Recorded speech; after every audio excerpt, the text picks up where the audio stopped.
You were weak, not just in your body, but in your mind, in your choices, in the way you moved through your days like someone who had already accepted defeat before the battle even began. You woke up tired, not because your body needed rest, but because your soul had nothing to fight for. You dragged yourself through hours that meant nothing. You looked in the mirror and felt nothing. Not anger, not fire, just emptiness. A hollow silence where your purpose was supposed to live.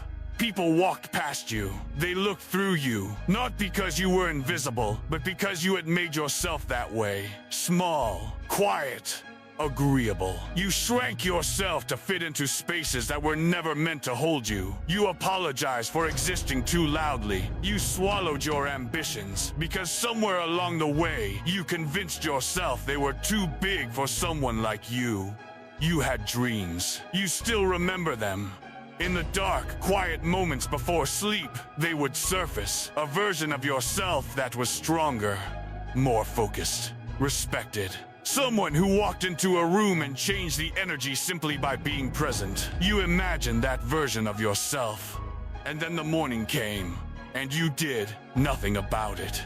That is the weight of weakness no one speaks about. It is not the absence of strength. It is the presence of 1,000 small surrenders. Every time you chose comfort over discipline.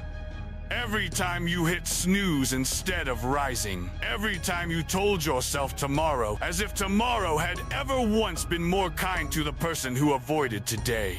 You failed.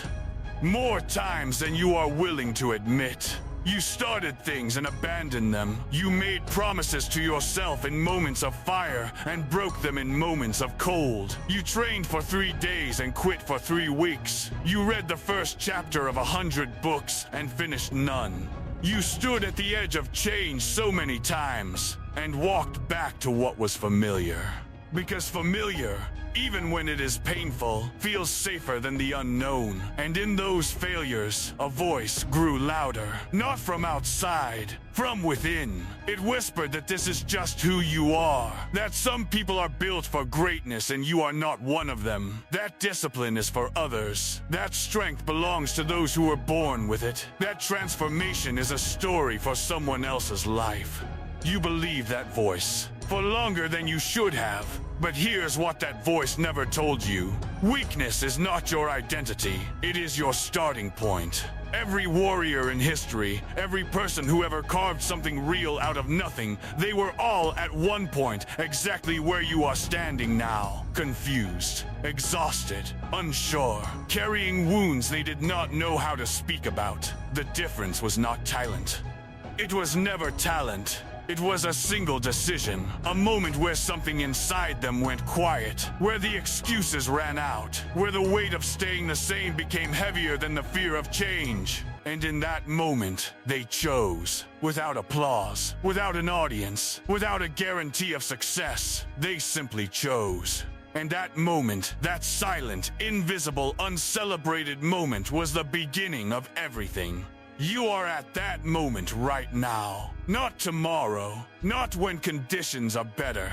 Not when you feel ready, because readiness is a lie the weak tell themselves to postpone the work. You are at that moment right now, in this breath, in this silence, in the space between who you have been and who you are capable of becoming. The turning point does not look the way the stories make it seem. There is no dramatic music. No crowd cheering, no one watching. The turning point is quiet. It is you, alone, deciding that you will no longer negotiate with your weakness. That you will no longer give your excuses a seat at the table. That the version of you who quits, who hides, who sleeps through his own life, that version ends here.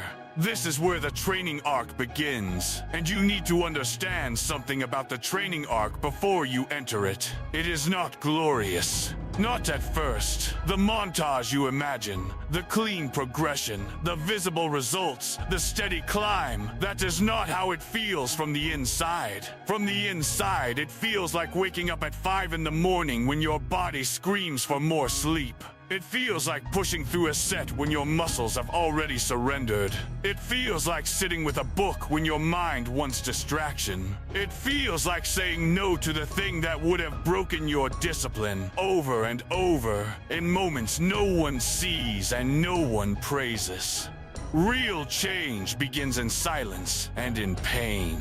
Not the dramatic pain of a single great sacrifice, but the quiet, daily pain of choosing to be better when everything in you resists it. The body is just the beginning. Yes, you will build it. You will wake early. You will train through discomfort. You will learn that the body is far more capable than the mind initially believes. The mind quits first, always. The body has reserves the mind refuses to access. And as you train, you will learn to override that signal. You will learn to keep moving when the voice says stop. And slowly, over weeks and months of consistent, unglamorous effort, you will look in the mirror and see something different. Not just in your physique, in your eyes, in the way you carry yourself, in the stillness in your jaw when others are panicking. But the deeper transformation is not physical. The warrior is not built in the gym. The warrior is built in the mind. Mental toughness is not something you are given. It is something you forge. You forge it every morning you rise when you do not want to. You forge it every time you sit in discomfort and refuse to run. You forge it in the moments of boredom and monotony. Because the warrior understands that mastery lives in the repetition, not in the highlights. You build it by keeping the promises you make to yourself, even the small ones, especially the small ones. Because the small promises are where your self-trust is constructed, and self-trust is the foundation of everything. The weak version of you sought comfort. Every decision, consciously or not, moved toward what felt easier. Less resistance, less pain, less challenge. Comfort was the goal. And you stayed exactly where you started, because comfort never builds anything. Comfort is the beautiful cage that keeps you safe and small. The warrior version of you seeks growth, not because growth is painless. It is not. Growth is, by definition, the expansion beyond your current limits, and limits do not expand without resistance. The warrior does not ask whether it will hurt. The warrior asks whether it is worth it. And then the warrior moves forward regardless of the answer. Self-control becomes your new language. Not the rigid, fearful control of someone who is afraid of themselves, but the calm, deliberate control of someone who knows exactly what they want and has decided that no temporary pleasure is worth the cost of their long-term vision. You will stop reacting. You will start responding. There is a world of difference between the two.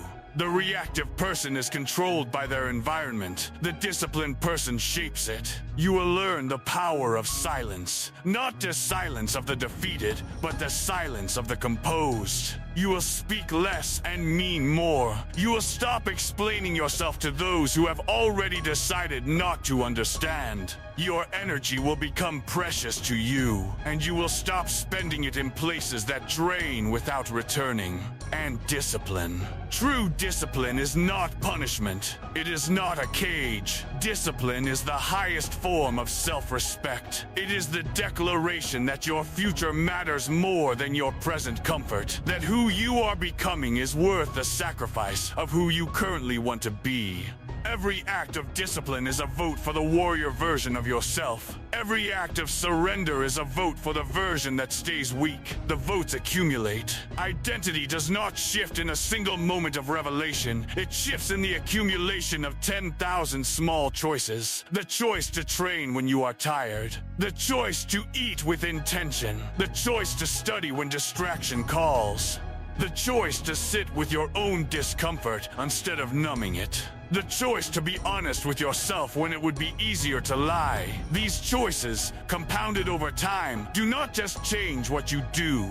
They change who you are. And one day, you will not be able to point to the exact moment it happened. But you will wake up and feel it. A groundedness. A quiet certainty. You will move through the world differently. Challenges that once paralyzed you will become problems to solve. People who once intimidated you will simply be people. The noise that used to derail you will fade into background. You will become harder to break. Not because life becomes easier. Life will still bring pain, loss, failure, setbacks that feel designed to end you. But the person who faces those moments will not be the same person who once surrendered before the battle began. You will stand in storms and feel steady. Not untouched, not unaffected, but unbroken.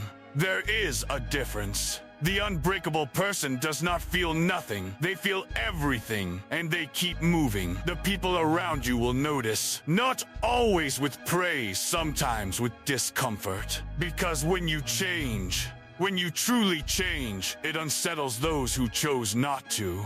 Your discipline will be a silent indictment of their excuses. Your growth will make some people uncomfortable. Let it. You did not begin this journey for their comfort. You began it for your own evolution. And over time, you will become unrecognizable to the version of yourself that once lived in that comfortable, shrinking, surrendering existence.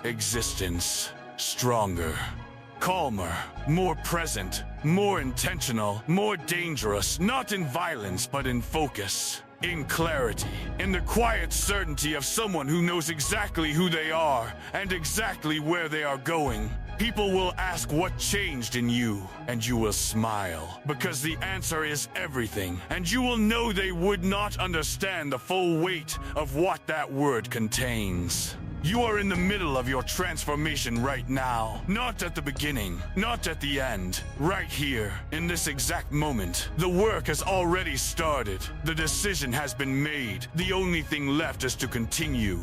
One day, one choice, one act of discipline at a time. No matter how small, no matter how unseen, no matter how far the result feels from where you stand today. Continue anyway. That person is you. Not the you of yesterday, who surrendered too easily and believed too deeply in the voice that said you were not enough, but the you that is being forged right now, in the fire of discipline, in the silence of early mornings, in the sweat of a training session that almost broke you, in the moment you said no to comfort and yes to growth, in every breath of this journey. That is you now. You are not waiting to become a warrior. You are already in the process of becoming one. And the only thing that stands between the weak version and the warrior version is the decision to keep going. So, keep going. Not for applause, not for validation, not for anyone watching, for yourself. For the person you are capable of becoming. For the life that is waiting on the other side of your discipline. For every version of you that was once told you were not enough and could not yet respond. You are the response. Now rise. If this speech moved something in you, if you felt these words land in a place that has been waiting for them, then carry this with you. Prove it not with words, but with the quiet, relentless daily work of becoming. Comment from weak to warrior.